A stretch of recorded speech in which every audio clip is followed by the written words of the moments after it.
Welcome to Through the CSI Lens, Behind the Yellow Tape. I'm Christina Brakeman, and I will be your host. So tonight we're going to step into a little bit of my past and how I got to be a crime scene investigator. So this is going to be a great episode for students, for anyone who is considering pursuing a career in criminal justice, forensic science, crime scene investigation. If you're a true crime nerd, you're going to love some of this information. Or maybe you're a practitioner and just want to kind of hear how my backstory started and see if there's any similarities that we, may have in common. But first, let's start with some housekeeping items. So when I started this podcast, actually I've only had one episode drop, but my goal was to reach out to listeners who, again, were interested in pursuing forensic science as a career. One of the things when I first started, I really did not have too much information as far as what that job actually looked like and what that training looked like.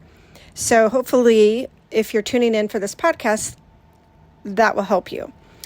Also, my goal is to reach out to people who love true crime stories, and want to hear actual real-life experiences, not just what you would see on TV. So I'll be sharing throughout my podcast different crime scenes that I worked and how those were processed, some of the decisions that were made, whether they be mistakes or good things that I chose to do. I'll talk a little bit, just about crime laboratories and how they move and how they are accredited, because that will be important depending on what role you play. Also, I wanted to let you know that if you had any questions for me, you can email me at any time, and I would love to be able to answer some of your questions on my podcast. And of course, I will respond to you via email as I have time to do that. So for those of you who want to ask questions, specific questions, or maybe get more in depth on some of the stories or training information that I've shared with you, you can email me at throughthecsilens@gmail.com. So go ahead and send in those questions. And like I said, I'd love to answer some of them during my next podcast. And the most important thing I want to share is privacy. I will not be sharing specific names, dates, times, just for out of respect for victims, families, and honestly, I do not want to give any type of attention or more exposure to anyone that, kind of wreaked havoc in my community and, left their mark in a negative way. So for that reason, you will not be hearing names, dates, even the agency I worked for. But if you know me, you know. So just wanted to put that out there as well. Don't forget, you can follow me on Instagram at through_the_CSI_lens. And I would love to have you share my profile with your friends, your family, your coworkers, so we can kind of grow our community. That would be awesome. So let's talk about my history a little bit. We're going to go back to Kansas because that's where I lived for quite a few years. And growing up, based on that exposure, I kind of knew I wanted to go into law enforcement at a very young age. So think elementary age. I grew up, like I said, in Kansas, and just so happened our neighbor across the street was the chief of police for our city. My parents were really good friends with their family. Obviously, I was friends with them and their kids, and we grew up together for several years. I always remembered going to their house and just being fascinated by anything police related. The equipment, the uniforms, even the way his duty belt looked when he walked through the door. I can reflect back on so many afternoons after school. I'd watch my neighbor pull into his driveway in his police car and think to myself, that's what I want to do when I grow up. That's what I want to do when I grow up. So a few years later, unfortunately, my family moved to Illinois. So right around my junior high level. So any of you who constantly moved when you were kids or moved after you had really started to get a friend group, you understand how difficult that process can be. But, my dad's work relocated him and it took us to Illinois. So, and again, that was right before junior high. At that time, I was around 11. If you've ever been uprooted, you know how painful that can be. So my dreams of policing were temporarily set aside, obviously because I was young, but not for too long. In high school, I joined the Geneseo Police Department's Explorer program. If any of you have ever been a part of the Police Explorers program, I'd love to hear your experience with that program and how it was run and some of your takeaways from it. I should note that I lived at the time in a very rural area where law enforcement wasn't exactly admired. Because of that, I kept my participation a secret from my friends, and really only my family knew. It just wasn't at the time considered cool in high school to be affiliated with law enforcement, let alone be part of an explorers program. So I kind of kept that on the down low. In high school, interestingly, one of my closest friends' fathers was a police chief in a small town that I lived in. I guess there's a theme here, isn't there? I mean, I just kind of got to know people in law enforcement and was drawn towards that. And I just feel like that was the path that was always reminding me that that's where I needed to be. So I attended a few Explorer programs, meetings, participated in some events, but the drives and lack of transportation eventually just made it too difficult for me to stay involved. It really just fed my love of law enforcement, piqued my curiosity, and I still knew that that was the direction I wanted to go. But unfortunately, just because of the demographics and where I was living and time and similar situations, I just kind of took a step back from the program. It just wasn't in alignment with my life at the time and the resources I had available. So taking a step back from that, I still really loved the experience and again, fueled my curiosity. So into my late teens, into early 20s, my life kind of took a different turn. Like many small town girls, I got married to my high school sweetheart. I started working in banking and finance, kind of followed in my mom's footsteps. College wasn't really on the radar. To be honest with you, I was not a good high school student. I just was not academic. So the thought of going to college really wasn't there for me because, again, I just kind of struggled in school.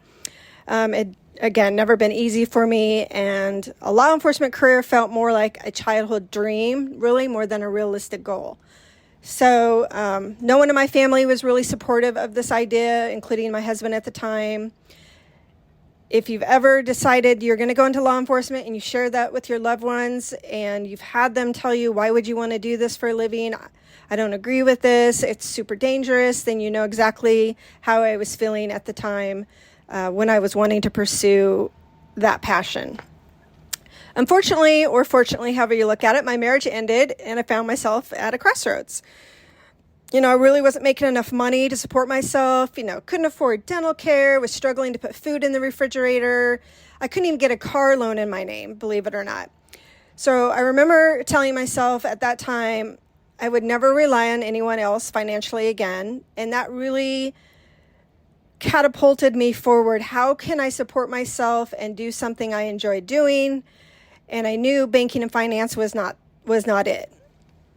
And again, I never wanted to be put in that position. So I was determined to change my circumstances. I went back to school. I had already begun testing for area police departments, but the competition was super fierce. If you've ever, went out and tried to apply, you know exactly what I'm talking about. Hundreds of people show up and they all are just as good as you, if not better.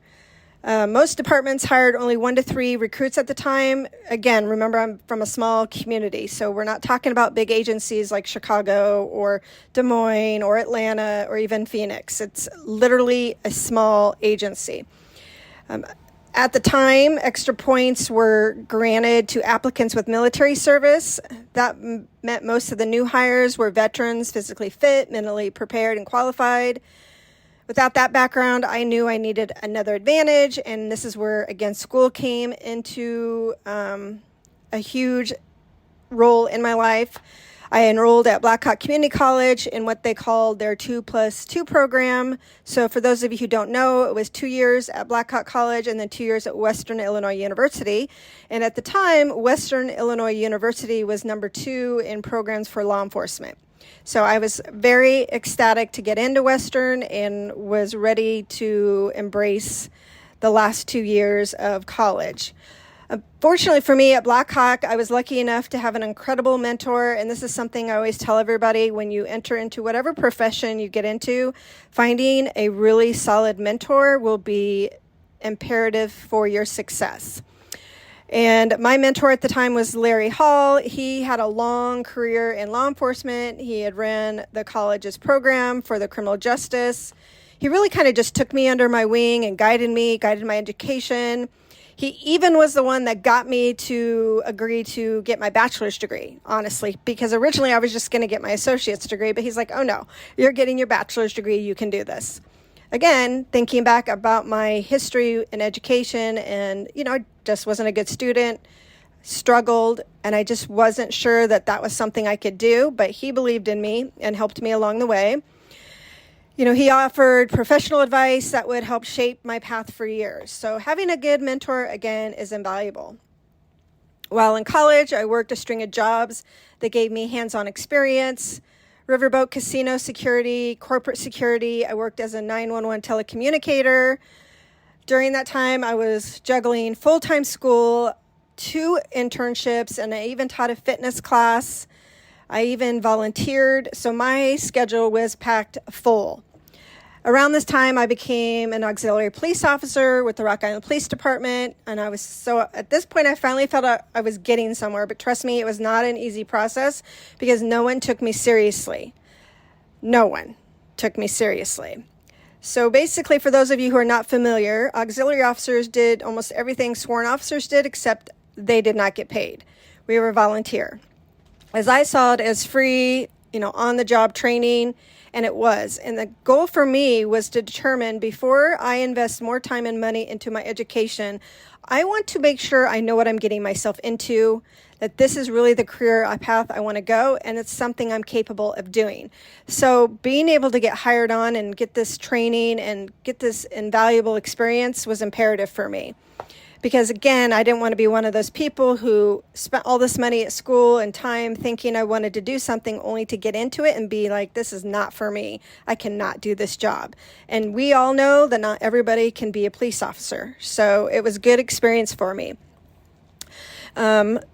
So I'm going to try to share some photos online if you haven't checked them out. I've posted some on there back when I was a police officer, taken back from 1996. It shows me in uniform. At the time, we were carrying the Smith & Wesson revolvers. We were not using Glocks or anything like that. Back then, we were armed with 12-gauge shotguns in the patrol car. We used PR-24s, and we had mace, but we did not have tasers. I tell people to this day, a shotgun is still your best protection at home. I tell them all the time. Every one of our patrol vehicles had a 12-gauge in them, where now you're going to see the ARs in the patrol vehicles. Unfortunately for me, my Smith & Wesson, the revolver grip was too large for my small hands. I have very, very small hands, but my firearms instructor, who was amazing, worked with me and was able to make some modifications so I could handle it safely. So that was one of my first obstacles, was being able to actually control my duty weapon. And I can't change my size. So we had to, again, make modifications that would make it easier for me to handle. Obviously, that's imperative when you're out there on the street patrolling. You need to make sure that you have control over your weapon. My uniform, I remember going and getting my uniform, and it was too big because it was, men's, and had to have everything hemmed. And I know some people still get their uniforms hemmed to this day, but had to get my uniform hemmed, and my duty vest was meant for a man. So think back, I was literally 5'2", 110 pounds, 105 pounds. So imagine me wearing a duty vest, a ballistic vest designed for a man. It was, so it didn't fit. It looked horrible. Most of the time I didn't even wear it just because of the fit. And no, they weren't willing to purchase one just for me. So again, I was at a little bit of a disadvantage for that. When I was getting my uniforms hemmed, I remember the seamstress asking me, "Do you really want to do this for a living?" She was just beside herself that I was a female wanting to be a police officer.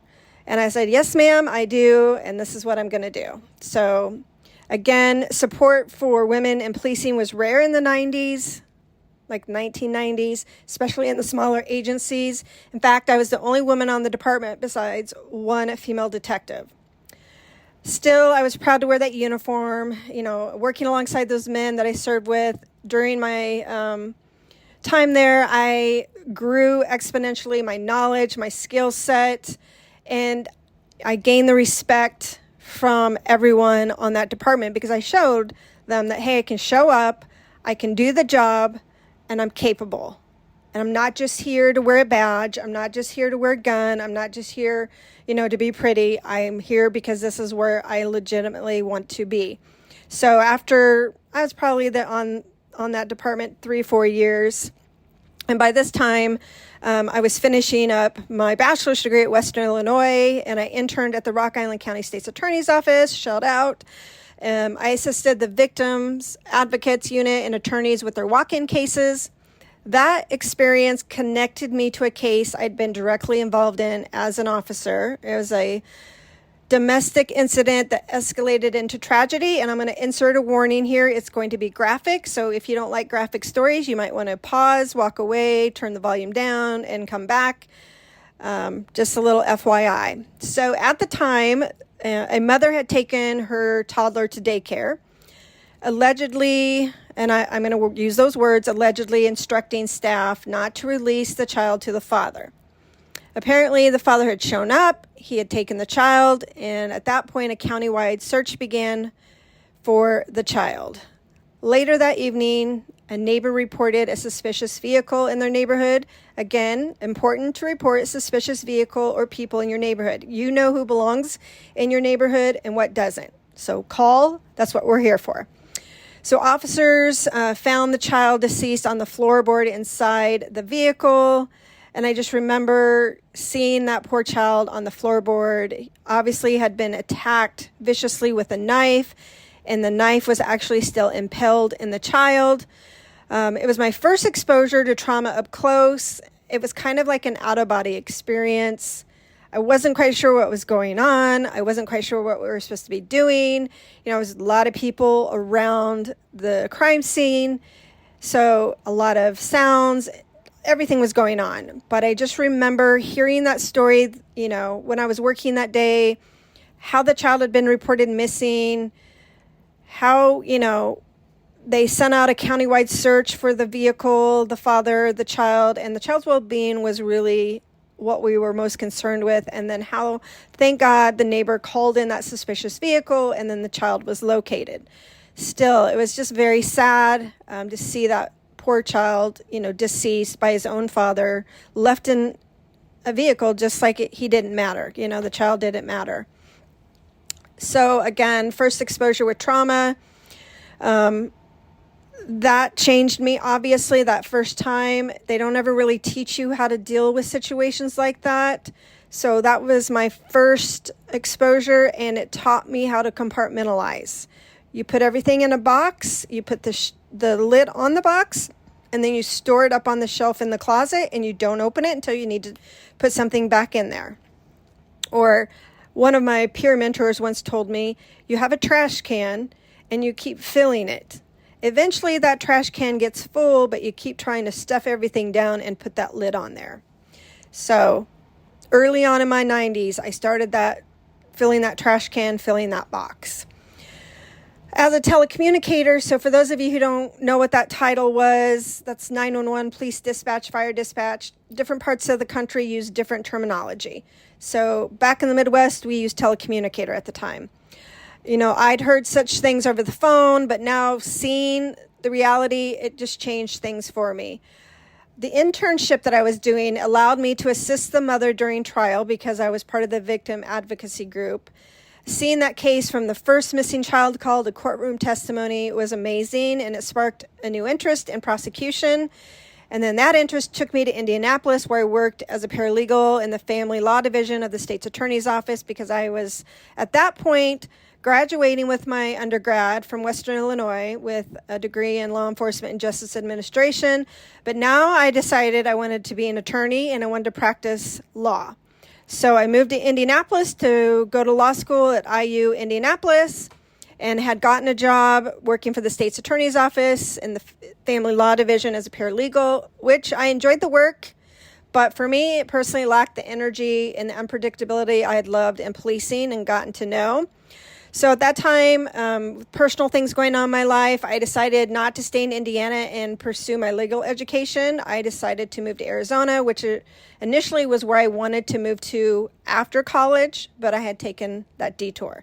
So I moved to Arizona and tried working in private law at a high-profile Phoenix firm, but quickly learned it wasn't for me and knew prosecuting was the route I wanted to pursue. And I took that job because I wanted to make sure, yet again, that before I continued my education and spent the money and the time in pursuing a law degree, that I knew what kind of law I wanted to practice. Did I need to know that going into law school? No. But I just wanted to see what it was on, or what it looked like on the outside. So working for that company was great. I really liked the cases we worked for, or I guess I should say the national companies we represented. But I just knew that I wasn't like them. I really came from a law enforcement public service background, and for me, I felt out of place. So I actually decided I was going to leave that law firm, and 9/11 happened. So all of you know about 9/11, or most of you do. And so after 9/11 happened, that really pulled me back into law enforcement and deciding to get back into law enforcement and put law on hold. Also, I was an out-of-state resident, so imagine what the price tag was for a law degree being an out-of-state resident. So at that point, I was like, okay, I'm going to pause on that. 9/11's happened. All the jobs are freezing. Our nation is mourning. Everybody's being called to duty, whether it be military, law enforcement. So I got back into law enforcement and was recruited with an agency who wanted me to be a police officer, but I'd already been down that route and I was no longer interested in pursuing that. So they actually hired me as a 911 operator. Well, actually, they hired me as a police dispatcher, but because my background took 6 months, by the time they got done, there was no jobs opened at the time. So I took a 911 position and held that position for 5 years, which, by the way, I absolutely love. If you're looking for a job that doesn't require a college degree, that pays relatively well, that has a pension and great benefits, I highly encourage you to apply as a dispatcher. It is a great stepping stone, or it could be someplace that you could work for 20 plus years and retire and have a pension. So some things to keep in mind. So I loved being a CSI. I thought it was really fascinating, really interesting. So back then, I'm trying to think back on when I first started, when I got hired on. I guess that was in June of 2002. Yeah, that's when I got hired on finally. I handled countless emergency calls, non-emergency calls. We responded to everything. So the way the dispatch center was organized is you had one side was 911 call takers and non-emergency. Then you had one side designated for police dispatchers, and then you had one side designated for fire dispatching. So basically, I get a call for service. I input the information that I've gathered from my caller, and then it generates a call for service, whether it be police or fire or both. And then the prospective dispatcher will then send that call for service to a police officer or fire engine ambulance. So that's kind of how that worked. But one call in particular that stays with me, again, just giving you an alert, this could be a little graphic, in particular stays with me, was a domestic incident involving an armed minor. So when I say armed, that means they had a weapon. Unfortunately, there was a domestic altercation between the minor child and one of the parents. It was mostly verbal, and then it became violent when the minor grabbed a weapon and started threatening family members while I was on the phone. So I'm trying to extract relevant information from this call taker, who, by the way, did not speak English. So I was going through a language line to try to provide assistance, which, if you've ever done that job or ever used a language line, there is a delay in interpretation and getting that information back to me. So I did the best I could by gathering the information. The mother was actually the one on the phone, and she was just beside herself, screaming, crying, yelling. Really, I could not get her to calm down or console her, and I kept trying to tell her, hey, you and your husband and your other child need to exit your residence for your safety. I need you to exit. I need you to exit. I'm trying to gather all this information. She wouldn't listen to me. The father was not listening, obviously. And so all of this commotion is going on. Officers are trying to obtain, relative information so they know how to address the situation and how to approach. The conversation went on for several minutes. So during the phone call, when the officers decided they were going to attempt entry into the residence, one of the minors charged an officer with a weapon, and at that time, officers fired their duty weapon. Unfortunately, that minor died from his injuries. It was horrible for many reasons. First of all, that mother and the anguish from what she just saw. Hearing her on the phone was devastating. Second of all, who was injured? Were my officers injured? Was anybody else in the house injured? Was the child injured? No, I didn't know any of this, nor did I know that they were making entry at the time. All I heard was gunshots through the phone and the mother's cries. And I remember the mom saying to me, we're just not trained to be good parents. She kept saying that. She was so hard on herself. And I kept saying, we're on our way. We're going to help you. We're on our way. We're going to help you. We're on our way. We're going to help you. Help us on the way. And then her child was shot by one of our police officers. So in that moment, I'm thinking to myself, I'm praying for my officer's safety. I didn't know who was shooting. Was everyone safe? Had I missed anything in my call taking that could have prevented it? What did I miss? How did it escalate so quickly to this? How did we get into this position now where we've lost a life?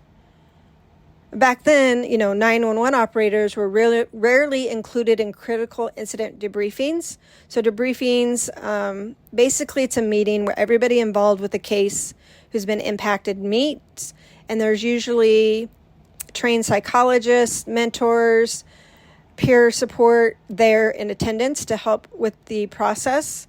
So I actually attended that one. And for me, I needed to hear that recording, that 911 recording. I needed that for me to confirm I had done everything I could, that I followed my training and I hadn't failed. That moment really shaped me. And I honestly really believe it was the turning point that led me toward crime scene investigation. Because here I was, I had been a police officer. I had done, the whole victims advocacy. I had taken walk-in cases at the, attorney's office to see if we would charge a case. I had worked as a paralegal in domestic violence situations. Now I'm a 911 operator, and I'm taking information. I'm offering a service, serving my community, getting help and assistance out there to our community. But I think for me at that point, I needed to do something more, if that makes sense. Like, I was behind a wall, but I wanted to be out there really feeling like I was making an impact and that I could change something. I could change the outcome.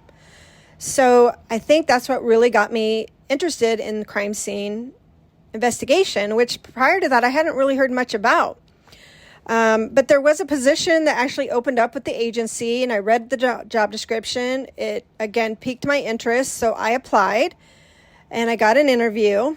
Unfortunately, I did not get the job because back then they actually wanted people to have some type of experience. Even though I had a bachelor's degree in criminal justice, it wasn't enough. So at that time, I enrolled at Scottsdale Community College, and I earned a certificate in crime scene investigation because I figured the only way I was going to get any type of knowledge or training or experience was going back to school, but I wasn't willing to go another 4 years. So the community college, of course, I love community college. I can't speak enough good things about community college, really provided that opportunity for me. So I earned that certificate in the crime scene investigation, and during that process, another position opened up with the agency I worked for a crime scene investigator, and I applied again and was hired in 2007. So that was kind of my starting point with the CSI and the movement. Have dealt with a little bit of trauma in the field, on the phone, starting to fill that trash can or that box on the shelf, as we all like to say. So basically, over the next 15 years, my title changed from crime scene specialist, senior crime scene specialist, evidence technician, CST, all the things. So they're all the same job. They just have different titles. It doesn't really matter what part of the country you're in. They're all going to have similar titles. We all do a similar job. I continued to kind of pursue my education. Once I got the job in that position, I trained new recruits. So I was a field training officer. I taught in the Crime Scene Academy. I was post-certified, so I taught in the Police Academy. I initiated peer support program for our unit. I was part of our auditing team and evaluated new equipment, made presentations for new equipment and training, and worked towards my master's degree in forensic science. Did all of that while I was working for the agency. During that time in my personal life, I was also teaching a fitness program. I was also an instructor for a forensic science course at a technical school. And I was also a single mom raising a child while trying to navigate life. I think some of my best times that I've had in law enforcement, I loved my job at the casino, the Riverboat Casino. It was awesome. I worked with great people.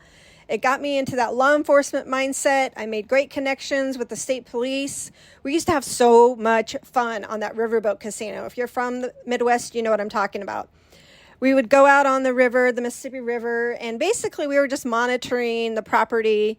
It taught me never to gamble. I saw so much negative for gambling, so I've never been a huge gambler, so no thank you.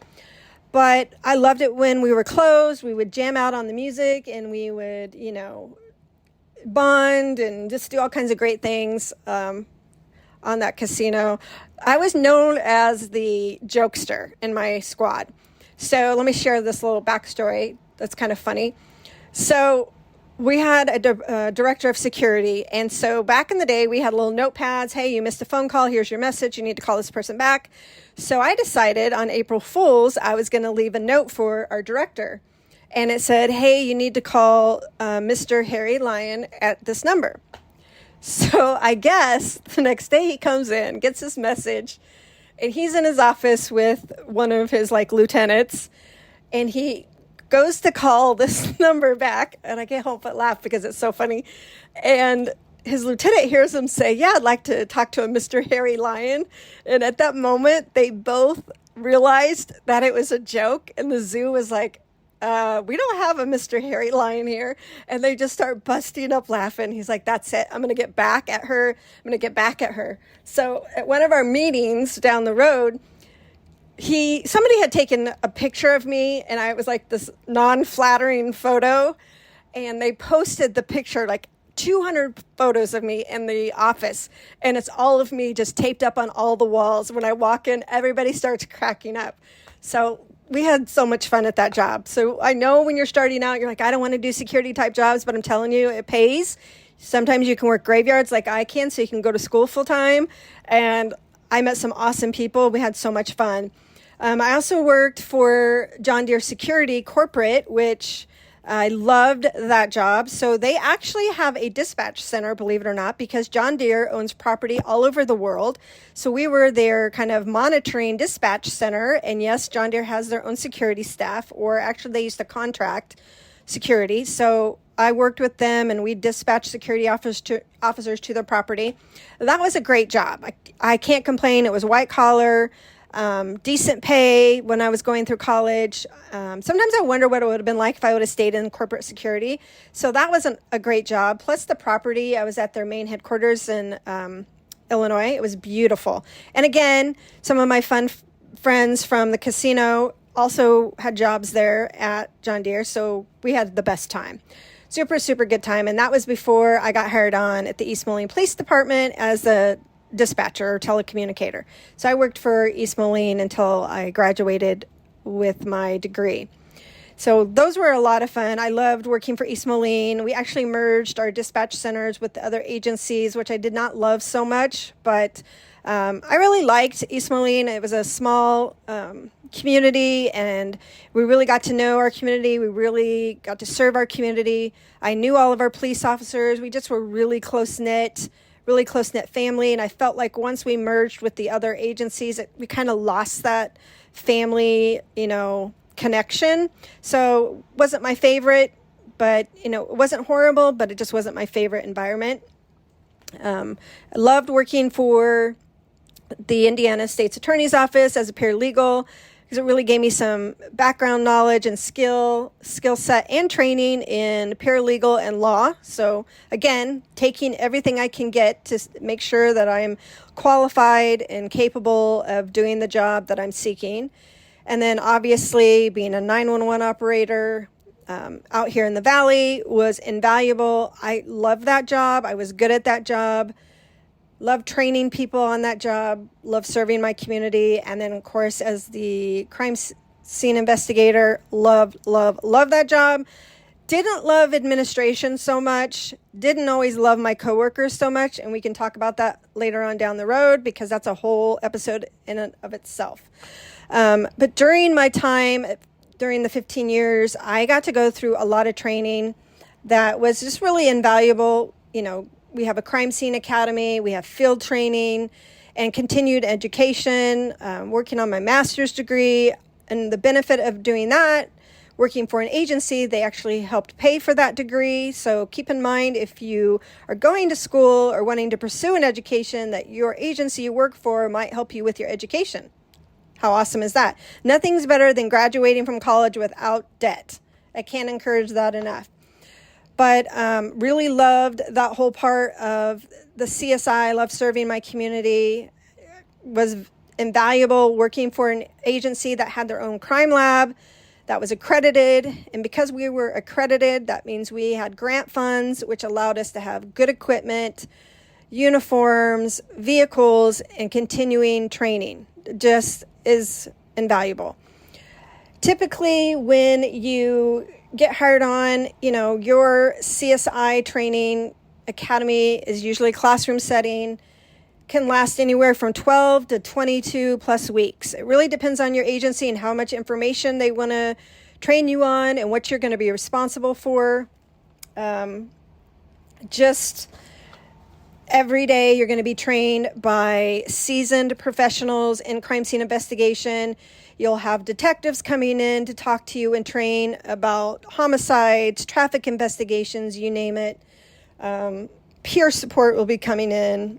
Various parts or various members of the agency you work with will be coming in, will be scheduled to come in and talk to you and provide training. It's invaluable. You'll do proficiency trainings, which basically means that you have to demonstrate your knowledge and skill set and your ability to do a skill without assistance. So that's going all through your training. So you're getting trained on fingerprints, how to process for fingerprints, how to use your camera, how to use your camera at low light settings and dark at nighttime, during bright sunny days, how to use advanced training techniques, how to use chemicals, advanced training for special chemicals to enhance blood out at your crime scenes, fingerprints, shoe prints, tires, all of that. You're going to get training on how to work homicide scenes, how to handle officer-involved shootings, kidnappings, sexual assaults, how to write reports, you name it. You're going to get trained in detail on that. Once you graduate from your police academy, then you will have field training. And again, this will vary based on the agency you work for. It could be 3 months. It could be 4 or 5 months. And again, sometimes you might require remedial training because your trainers feel like you need a little bit more time. And that's totally okay. You would rather get the extra training than not and make a mistake out at your scene that you can't take back. So if you're ever in that position where they want to extend your training, don't get defensive about it. Take it as a learning experience and take all that information that they're willing to share with you and move forward and have it be invaluable for you. So basically, when you're field training, again, this could change depending on what agency you work for. So I'm speaking specifically off personal experience. You could be have one trainer for 4 weeks, then you go to a different trainer for 4 weeks. Then you go to another trainer for 4 weeks, and then a trainer for 2 weeks, and then you go back to your original trainer so that your original trainer can see how much progress you've made, and they can see where your weaknesses and strengths are and determine, do you need additional time? Once you've signed off of your field training, then you are on probation for a year. So we like to call that kind of supervised casework. You will not be able to handle or process major crime scenes. So think homicides, officer-involved shootings, sexual assaults, kidnappings, any type of vehicular collisions where someone dies, anything that's super complicated, you will not be able to process because you don't have the skill set, the training, or experience yet to do those. That doesn't mean you can't go assist, but you're just not going to be called out on those scenes by yourself. So after that year, and once you've been given their blessing and you've signed off, then you can start responding to those type of calls. So basically, you're going to crime scenes by yourself. At least the agency I worked at, you worked crime scenes by yourself. So you were the photographer, you were the fingerprint processor, you were the evidence collector, you did the enhanced measures at your crime scene, whether it be through blood reagents or photography. Only on occasion, if you worked officer-involved shootings and homicides, sometimes you would get somebody helping you, or if you were lucky enough to have a volunteer crime scene unit, you might be able to call somebody out to help you, to assist in collecting and packaging and documenting. That would help. The advantage for my agency is that I didn't have to do any sketching on my crime scenes. That was for the detective who came out. Doesn't mean I didn't do it. Sometimes I did, but most of the time, almost 99% of the time, that was for a detective. We also used advanced equipment like the 360 scanners or the Faro scanners and even drones. However, drones were run by our crime or our detectives unit, typically our homicide and traffic unit. So as crime scene investigators, we did not have to worry about utilizing the drones. They took care of that. And there was some back and forth conversation about should the crime scene be licensed to do that.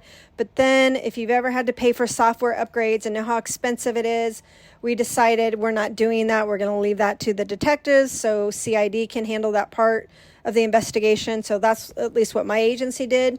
I did take a training course for drones, and I thought that was awesome, and I would have loved to be able to use them at my crime scenes, but that was above my pay grade, and I didn't get to decide that. So we did not get to do that. Plus, we had our hands full at our crime scenes, to be honest with you, working the crime scenes by yourself. Now, some parts of the country, you're going to have a team that you work with. We did not have that luxury. It was just me, myself, and I, and a lot of times there was only 2 of us for the whole city. So, your resources were limited. But one of the trainings I just want to talk briefly about was this training I had in Gettysburg, Pennsylvania, which I'm going to talk about Gettysburg. If you've never been there, I highly, highly, highly encourage you to go. But I took a course. It was called Fatal Fire and Mass Disaster Scene Recovery. It was a short course, and it was taught by a retired FBI agent and a retired detective officer. And I went out to Gettysburg for a week. And yes, the city paid for my trip. They paid for my trip. They paid for my rental car. They paid for my training. They paid for my food, all of that. And the only reason why it was funded is because the agency I worked for, the city I worked for, had an accredited crime lab. And because we were accredited, we had grant funds. And because we were eligible for those grant funds, we had funds to go to training. So, benefit of working for an agency that has their own crime lab that's accredited. Training. Because forensics is always evolving. You can never know enough, you can never know too much, and you can never know it all. So continue your education and training. I highly encourage that as well. But unfortunately, that week was the hottest week in Gettysburg. I mean, literally, it was in July. It was miserable. It was humid. They were shutting down all the attractions that involved horses. But no, we're going to be outside dealing with fires. It was miserable, but it was a great learning experience. I got to learn how to determine where somebody was seated in a car that was set on fire or had blown up. Through sketching and graphing and measuring, fascinating. I also got to determine where someone, or learn the skill set to determine where someone was sitting in an airplane that crashed. Again, we used the Faro scanners, we used the 3D scanners. If you've never taken this course and you're a CSI, I highly encourage you to take this course. It was so good. It was through HD Forensics. So basically, it was a 5-day course. We processed fatal fire scenes involving burned human remains, which we did, from structure and car fires. So structures, think buildings, car fires, that's self-explanatory. We also learned the forensic processing of a large-scale mass disaster scene, so something you would see in a bombing or an airplane that went down. They featured detonation of a car to produce a widely scattered debris field, as well as a fire-destroyed car with animal proxies in there, so animal carcasses. I learned how to process the scene over the 2 days of the course, following national recovery standards, or what they call NJ, I guess, National Recovery Standards of the Weldon Spring, which is considered a dispersed scene, and the Clearance Center condensed scene protocols, and then obviously the fatal fire scene, which followed the Bridgeville protocols. So if you've ever worked in mass casualty reconstruction, you're familiar with those protocols. All were constructed and published by Dr. Dennis Dirkmatt. He was phenomenal, by the way. Basically, they reconstructed the recovery of Colgan Air 3407 crash that happened in Buffalo in 2009. This commuter plane crashed in Akron, Ohio, and then they also did one which was United Flight 93 crash in Pennsylvania. And so basically they took those 3 crashes and kind of allowed us to simulate that recovery process. The training was extensive. Experience was monumental. We got to, again, use electronic total station, survey grade GPS, 3D scene scanners, as well as learning how to properly excavate and use excavating equipment. And again, there was a retired FBI agent there, somebody there from Ohio Highway Patrol, say that 10 times. And obviously, they're really great in their field of interest, top crime scene mappers in the U.S. They're considered also to be given to be used for like human identification methods. Dr. Andreas is a board-certified forensic odontologist, was part of the training process, and his protocols were used. And obviously, we learned the most efficient and effective morgue configuration techniques for documentation and identifying human victims. So I can't really tell you enough. They have a lot of experience, and just being out there in the field, learning how to use the equipment, learning how to survey, learning how to sketch, learning how to measure, reconstruct what happened, be able to place people in their prospective positions so we know how they obtained those injuries. It was just invaluable. I loved that training. And again, that was fatal fire and mass disaster scene recovery it was a short course, and it was back in Gettysburg. So after I dealt with that training, I decided to extend my weekend and stay in Gettysburg, because who doesn't want to see more about Gettysburg? Never been there before. So I actually stayed at a bed and breakfast, super quaint, cute, and I went to do all the tourist type activities that you can do at a historic town. So think about going, let's see, what did I do? I went on, actually I had scheduled a carriage tour of the cemetery, but because of the heat, it was shut down. So I actually took a guided bus tour, which actually was fine, but I really wanted to be on that horse going through the cemetery and hearing the stories and, having our guide really, give us all the information we wanted historically about Gettysburg. I, again, just can't say enough fun about it. Went on a guided walking tour of Gettysburg, which is considered a ghost tour, so that was kind of fun. My guide was awesome.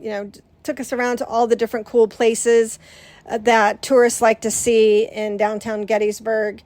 Obviously, it was in the Confederate cemetery. Got to go to the Shriver's house. I mean, just all the places. Go to Gettysburg, tour all the historic sites, go see where Abraham Lincoln gave his speech, go tour the cemeteries. It's just amazing. Go on the guided walks around the town, eat at the local establishments. Just so much fun. So much fun. Met some great people there. Really loved my my accommodations. I'm trying to think where I stayed at. Let me see if I can think what the bed and breakfast was.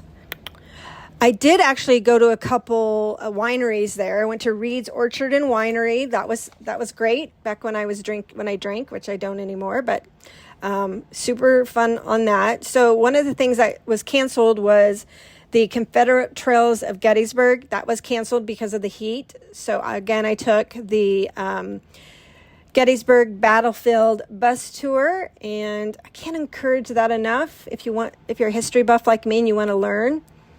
And then what else did I do? Trying to think. Went to Knob Hall Winery. They had great winery there. And then I actually stayed at the Gaslight Inn. Shout out to the Gaslight Inn in Gettysburg. Definitely take that tour. Stay, if you like the bed and breakfast with the free food every morning, that was an advantage for me. But yeah, I loved Gettysburg other than the heat. It was miserable in our training process, but man, was it fun. And they were great hosts, and I can't encourage you guys enough to check that out. So later on in the podcast, I'll be talking more about my training, specific trainings that I did, and maybe a little bit more about my actual training as a CSI for those of you who are interested.